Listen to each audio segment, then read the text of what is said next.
संसद में आज सुबह 9:30 बजे होगी एनडीए गठबंधन की बैठक। सभी सांसदों को संबोधित कर सकते हैं प्रधानमंत्री नरेंद्र मोदी। मीटिंग में सभी सांसदों को मौजूद रहने को कहा गया। कई मुद्दों पर चर्चा कर सकते हैं प्रधानमंत्री। राष्ट्रपति मुर्मू के अभिभाषण के लिए मोशन ऑफ थैंक्स में भी अपना संबोधन देंगे पीएम। दोनों सदनों को करेंगे संबोधित। शाम 4 बजे के बाद लोकसभा को संबोधित कर सकते हैं प्रधानमंत्री। विपक्ष के सवालों का भी जवाब देंगे पीएम। आज सुबह 11 बजे समाजवादी पार्टी प्रमुख अखिलेश यादव संसद को करेंगे संबोधित। एनडीए पर हमलावर रह सकते हैं अखिलेश। नेता प्रतिपक्ष राहुल का संसद में पहला भाषण। अग्निवीर, एमएसपी, नीट जैसे मुद्दों पर राहुल ने सरकार को जमकर घेरा। राहुल गांधी ने सदन में भगवान शिव की दिखाई फोटो, जिस पर लोकसभा स्पीकर ओम बिरला ने नियम याद दिलाते हुए उन्हें रोका। स्पीकर बोले, सदन में कोई भी चित्र दिखाना गलत। राहुल गांधी ने लोकसभा में अपने भाषण की शुरुआत जय संविधान कहकर की। राहुल ने कहा कि देश ने मिलकर संविधान की रक्षा की है।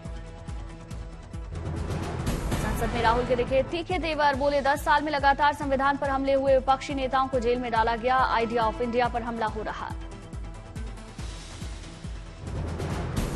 राहुल ने बीजेपी पर डर फैलाने का आरोप लगाया। बोले, हिंदू डर नहीं फैला सकता, बीजेपी डर फैला रही है।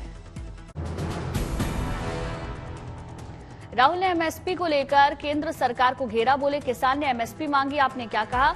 आपने कहा कि आपको ये नहीं मिलेगी।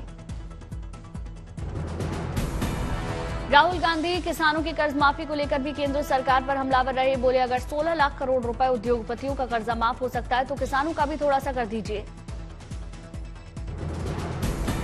अग्निवीर योजना को लेकर राहुल ने जमकर हमला बोला। बोले, सेना जानती है कि यह स्कीम सेना की नहीं, पीएम का ब्रेन चाइल्ड है। राहुल के निशाने पर स्पीकर ओम बिरला भी रहे। राहुल बोले, आपको मोदी जी से झुककर हाथ नहीं मिलाना चाहिए। राहुल की बात का स्पीकर ओम बिरला ने जवाब दिया, मेरी संस्कृति और मेरे संस्कार में जो सिखाया गया है, जो हमसे बड़े हैं उनसे झुककर मिलें। राहुल के हिंदू पर दिए गए बयान पर हंगामा। प्रधानमंत्री मोदी ने बीच भाषण नेता प्रतिपक्ष को टोका। कहा, पूरे हिंदू समुदाय को हिंसा से जोड़ना ठीक नहीं है। राहुल गांधी के हिंदू वाले बयान पर अमित शाह ने कहा, पलटवार किया। कहा, राहुल ने पूरे हिंदू समाज को हिंसावादी बताया, माफी मांगे।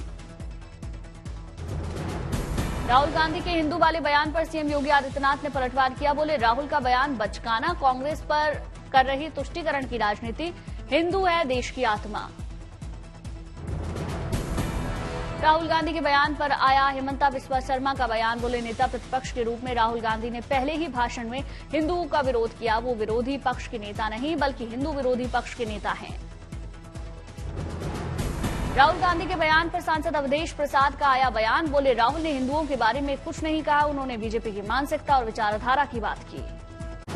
राहुल के बीजेपी पर डर फैलाने वाले आरोप पर गृह मंत्री अमित शाह ने दिया जवाब। बोले, ये पूरी बीजेपी को हिंसा फैलाने वाला बता रहे हैं, हाउस ऑर्डर में नहीं है, सदन ऐसे नहीं चलेगा। अग्निवीर योजना को प्रधानमंत्री मोदी का ब्रेन चाइल्ड बताए जाने पर रक्षा मंत्री राजनाथ सिंह ने आपत्ति जताई। बोले, राहुल गांधी गलत बयानबाजी कर रहे हैं।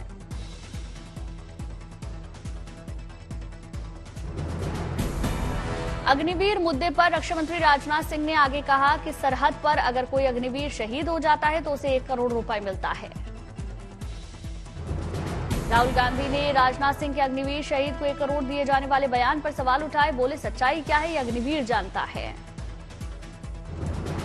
गृह मंत्री अमित शाह ने भी इस मुद्दे पर सत्यापन की मांग उठाई। बोले, अगर राहुल अपनी बात साबित नहीं कर सकते तो सदन और देश से उन्हें माफी मांगनी चाहिए। सीएम केजरीवाल के मामले पर हाईकोर्ट में सुनवाई होगी। सीबीआई की गिरफ्तारी के खिलाफ दायर की है अर्जी। शराब घोटाला केस में बीआरएस नेता के कविता को दिल्ली हाईकोर्ट से बड़ा झटका। कोर्ट ने के कविता की खारिज की जमानत याचिका। गिरफ्तारी और रिमांड को चुनौती देने वाली विभव कुमार की याचिका को दिल्ली हाईकोर्ट ने स्वीकार किया। विभव की अर्जी पर कोर्ट ने दिल्ली पुलिस को जारी किया नोटिस। मानहानि मामले में सोशल एक्टिविस्ट मेधा पाटकर को दिल्ली की साकेत कोर्ट से झटका। कोर्ट ने 10 लाख रुपए के साथ 5 महीने की सजा सुनाई। राहुल गांधी की संसद सदस्यता रद्द करने की मांग को लेकर लखनऊ हाईकोर्ट ने फैसला सुरक्षित रखा। कर्नाटक के बीजेपी कार्यकर्ता ने राहुल की ब्रिटिश नागरिकता को लेकर याचिका लगाई थी।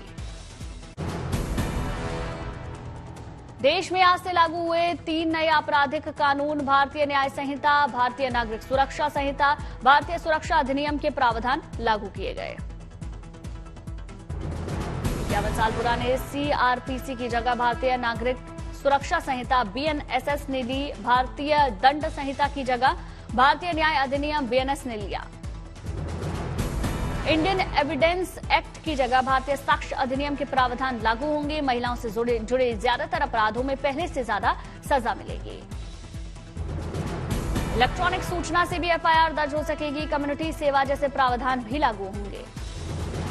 लागू हुए तीनों कानूनों के लिए सीएम धामी ने स्वीकृत किए 20 करोड़ रुपए। कहा, आज का दिन ऐतिहासिक, अंग्रेजों के बनाए कानून हुए सरल, नहीं बच पाएंगे अपराधी।